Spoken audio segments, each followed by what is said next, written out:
अस्सलाम वालेकुम and hello guys, welcome to my YouTube channel revive civil engineering. आज का मेरा टॉपिक है types of drawing used in building construction. कितने टाइप्स के ड्राइंग यूज होते हैं बिल्डिंग कंस्ट्रक्शन में, ये मैं आपको स्टेप बाय स्टेप बताऊंगा।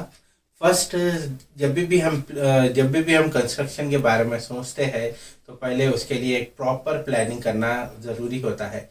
जिस तरह से प्रॉपर प्लानिंग के हिसाब से, जैसा कि कंस्ट्रक्शन से रिलेटेड हो, तो प्रॉपर प्लानिंग फ्लोर प्लान से ही शुरू किया जाता है। तो फर्स्ट बाय स्टेप हम देखेंगे कि फर्स्ट आता है types of drawing use in building में। फर्स्ट क्या आता है? Architectural drawing. Architectural drawings.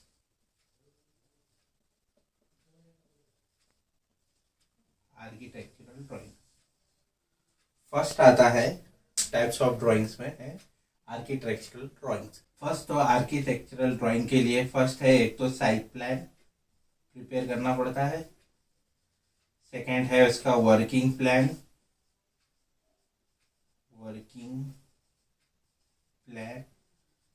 Third है floor plan.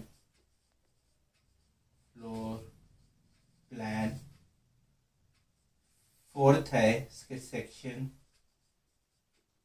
And last one है एलिवेशन।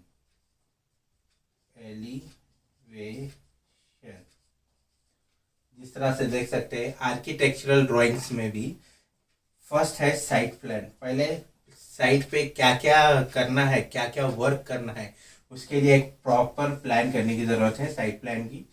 फिर उसके बाद उस जैसा कि प्लान होगा साइट के ऊपर क्या प्लान करना है, उसके बाद वर्किंग प्लान, उसके ऊपर क्या क्या वर्क कराना है, उसका भी एक वर्किंग प्लान बनाना पड़ता है। ये एक हो गया। फिर उसके बाद है फ्लोर प्लान। फ्लोर प्लान किसे बोलते हैं ये तो बेहतर जानते होंगे आप। जैसा कि 2 BHK, उसके बेडरूम, उसके हॉल, उसका साइज, उस विथ डायमेंशन के साथ, जैसा कि हम एक 2D ड्राइंग्स प्लान करते हैं, उसको बोलते हैं फ्लोर प्लान। वो भी एक रेडी करना पड़ता है, आर्किटेक्चरल ड्राइंग्स के अंदर ही आता है। फिर उसी के सेक्शंस आ गए और उसी के क्या आ गए, एलिवेशंस आ गए उसी के अंदर। अब नेक्स्ट वन आता है स्ट्रक्चरल ड्राइंग। नेक्स्ट वन है स्ट्रक्चरल ड्राइंग्स।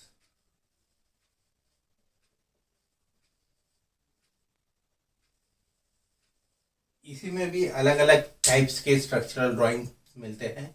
जिस तरह से देख सकते हैं, मैं वन बाय वन आपको बताता हूँ। स्ट्रक्चरल ड्राइंग्स में भी अलग अलग टाइप्स के स्ट्रक्चरल ड्राइंग दिए जाते हैं। जैसा कि फर्स्ट देखेंगे हम, फर्स्ट मिलता है कि फुटिंग लेआउट।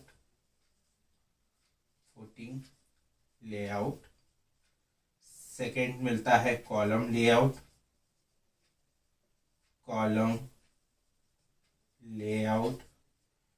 थर्ड मिलता है प्लिंथ बीम लेआउट।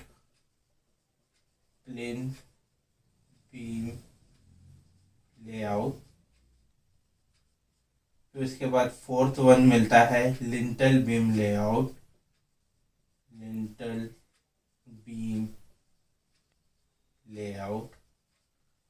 फिर फिफ्थ वन मिलता है रूफ बीम लेआउट।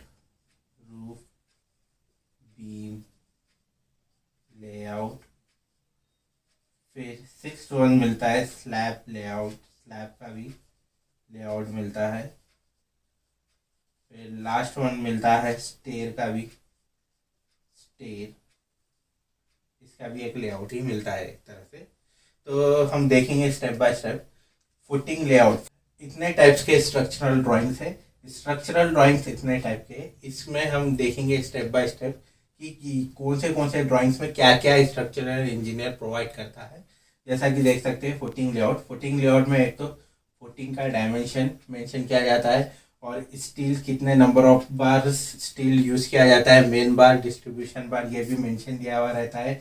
और रॉड कितने mm का यूज करना है, रॉड 12 mm, 16 mm, ये भी मेंशन किया जाता है ये फुटिंग लेआउट में। और उसका प्रॉपर मेंशन किया जाता है सेंटर टू सेंटर, ये क्या है, फुटिंग लेआउट में मेंशन किया हुआ रहता है।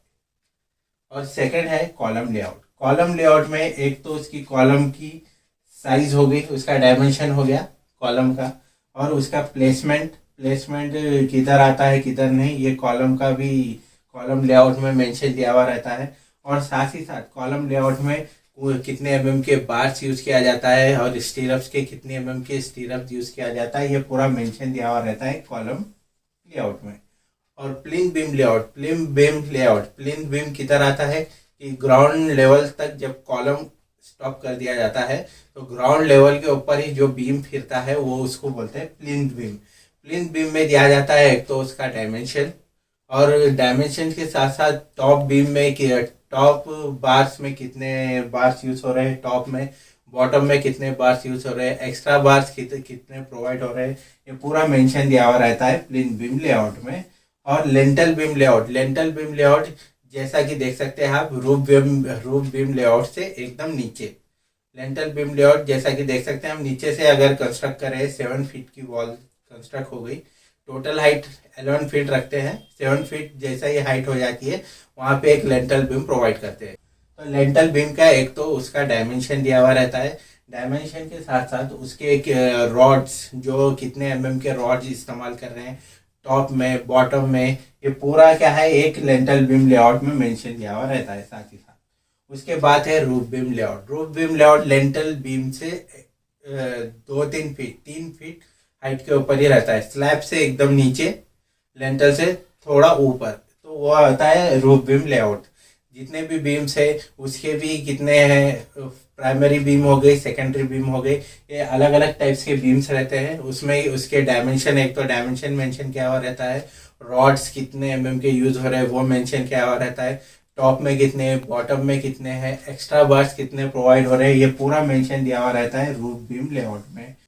स्लैब लेआउट में क्या होता है, स्लैब लेआउट में क्या मेंशन किया रहता है, एक तो स्लैब का साइज, पूरा ओवरऑल साइज, जहाँ जितना स्लैब पड़ रहा है उसका ओवरऑल साइज, उसके साथ मेन बार डिस्ट्रीब्यूशन बार्स के रॉड्स वो मेंशन दिया हुआ रहता है। फिर उसके बाद क्रैंक्स बार किधर प्रोवाइड कराना है वो भी दिया हुआ रहता है, एक्स्ट्रा बार्स किधर देना है, वो कौन सा स्लैब कंसिडर होता है, 1 वे है या 2 वे है, ये पूरा दिया हुआ रहता है एक स्लैब लेआउट में।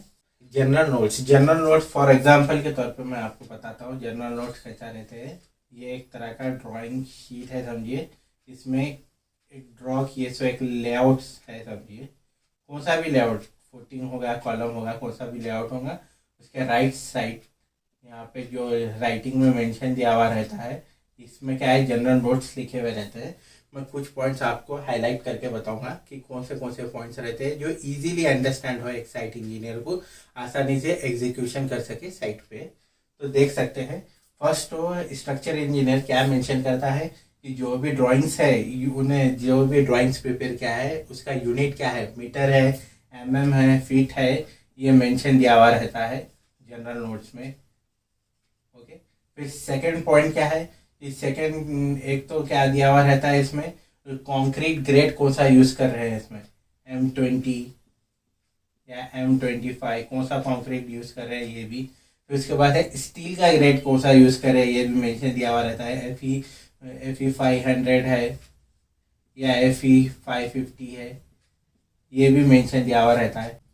फिर ये कौन सा किस टाइप का लेआउट है, फुटिंग लेआउट है तो उसका कवरिंग दिया हुआ रहता है, कवरिंग कितना कवरिंग देना है, फुटिंग है, कॉलम का लेआउट रहा तो कॉलम का कितना कवरिंग है, फिर लेंटल का है, रूफ का है, स्लैब का है, कितना कवरिंग है, ये भी मेंशन दिया हुआ रहता है।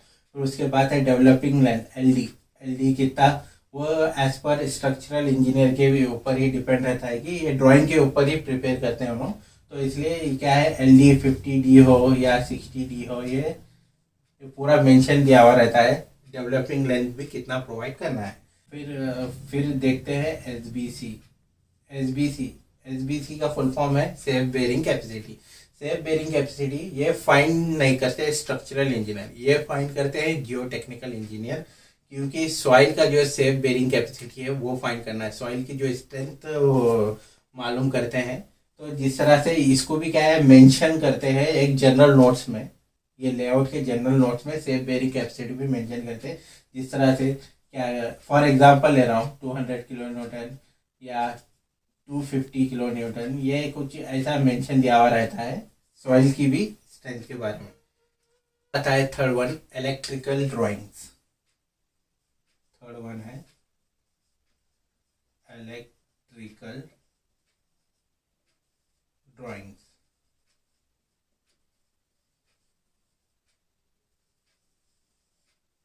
अब इलेक्ट्रिकल ड्राइंग्स में हमें क्या क्या देखने को मिलते हैं कि जब ये इलेक्ट्रिकल ड्राइंग्स की शीट मिलती है तो पहले क्या ऑब्जर्वेशन क्या करते हैं कि इलेक्ट्रिकल ड्राइंग्स में उसका फर्स्ट क्या है, वायरिंग पाथ हो गया, वायरिंग पाथ। फिर उसके बाद क्या देखने को मिलता है, एक तो फैन लोकेशन, फैन लोकेशन। उसके बाद है स्विच बोर्ड, स्विच बोर्ड। उसके बाद है लाइटिंग लोकेशन, लाइटिंग लोकेशन। ये इतने चीज़ें देखने को मिलते हैं एक इलेक्ट्रिकल ड्राइंग्स में। फर्स्ट है एक वायरिंग पाथ, वायर जहाँ जहाँ से सर्कुलेट हो रहे हैं वायर, उसका डायरेक्शन दिखाया जाता है इलेक्ट्रिकल ड्राइंग्स में। फिर फैन का लोकेशन दिखाया जाता है। फिर उसके बाद स्विच के बोर्ड किधर किधर लगना है उसके भी, और साथ ही साथ लाइट के लोकेशन किधर किधर लगाना है ये भी। तो इतना टाइप्स बताया जाता है एक इलेक्ट्रिकल ड्राइंग्स में। अब आता है प्लम्बिंग ड्राइंग। फोर्थ में क्या आता है, प्लम्बिंग ड्राइंग। Plumbing drawings. अब ये प्लम्बिंग ड्राइंग्स में क्या क्या देखने को मिलता है। फर्स्ट तो हमें प्लम्बिंग ड्राइंग्स में एक तो सैनिटरी और दूसरा है pipe location, pipe location. Sanitary है जो WC के लिए यूज करते हैं, सैनिटरी जो वेस्ट वाटर के लिए यूज करते हैं, वो सैनिटरी के पूरा मेंशन दिया हुआ रहता है प्लम्बिंग ड्राइंग्स में। और साथ ही साथ जो पाइप लोकेशन है, पाइप लोकेशन जैसा कि वाटर सप्लाई हो गया।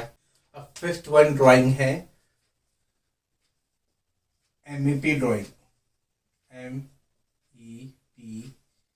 Drawing, MEP drawing.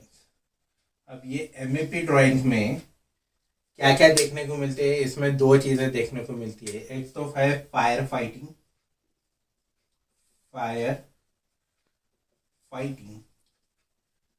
और दूसरा है HVAC।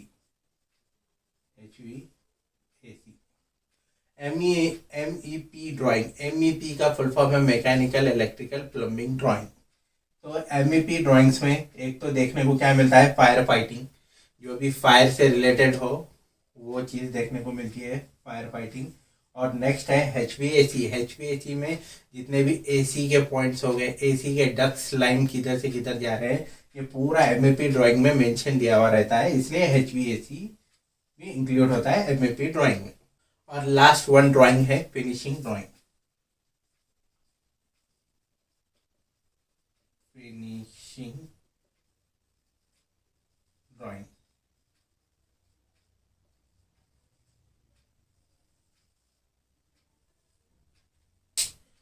फिनिशिंग ड्राइंग्स में क्या क्या देखने को मिलता है। फिनिशिंग ड्राइंग्स में अलग अलग टाइप्स के ड्राइंग शीट्स रहते हैं, जैसा कि फर्स्ट हो गया फ्लोरिंग, सेकेंड हो गया पेंटिंग, और थर्ड हो गया फॉल सीलिंग।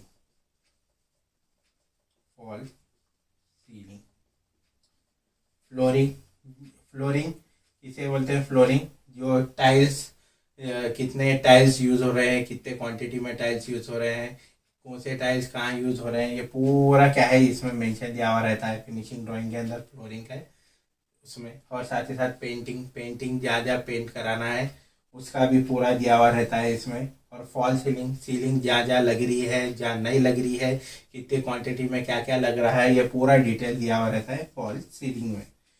इतने टाइप्स के ड्राइंग यूज होते हैं एक बिल्डिंग कंस्ट्रक्शन में इतने स्टेप्स अगर फॉलो कर लिए तो एक कंप्लीट बिल्डिंग कंस्ट्रक्ट होती है, वो भी वेल बिल्डिंग कंस्ट्रक्शन होता है। प्लान्स में, छोटे से छोटे प्रोजेक्ट्स में ये स्टेप्स फॉलो नहीं भी करे हों, लेकिन कम से कम एक आर्किटेक्चरल और एक स्ट्रक्चरल तो फॉलो करना ज़रूरी में से ज़रूरी है। ये चीज़ें नहीं भी फॉलो करे तो चलेगा। आर्किटेक्चरल क्यों? आर्किटेक्चरल एक प्रॉपर प्लान करने के लिए, प्रॉपर प्लानिंग करते हैं फ्लोर प्लान में, फ्लोर प्लान में। और नेक्स्ट जो स्ट्रक्चरल है, स्ट्रक्चर इसलिए रखना ज़रूरी है क्योंकि बिल्डिंग की ज़्यादातर जो स्ट्रेंथ है, बिल्डिंग की मेन स्ट्रेंथ है, वो है स्ट्रक्चरल के ऊपर ही, स्ट्रक्चरल फ्रेम के ऊपर ही डिपेंड करता है पूरी बिल्डिंग। जैसा कि फॉर एग्जांपल हमने स्टेप बाय स्टेप इसके लेआउट देखे थे सब, जैसा कि कॉलम हो गया, column, beam, lentil, footing, slab, ये क्या है, एक बिल्डिंग की जान है ये। तो ये कंपलसरी, ये है स्ट्रक्चरल ड्राइंग रखना कंपलसरी ज़रूरी है। बाकी के आप ये रखे तो भी चलेगा या ना रखे तो भी चलेगा, और ये तो इम्पोर्टेंस नहीं है छोटे प्रोजेक्ट्स के लिए। ज़्यादातर बड़े बड़े प्रोजेक्ट्स के लिए ये भी होना बहुत ज़रूरी, कंपलसरी है ये भी।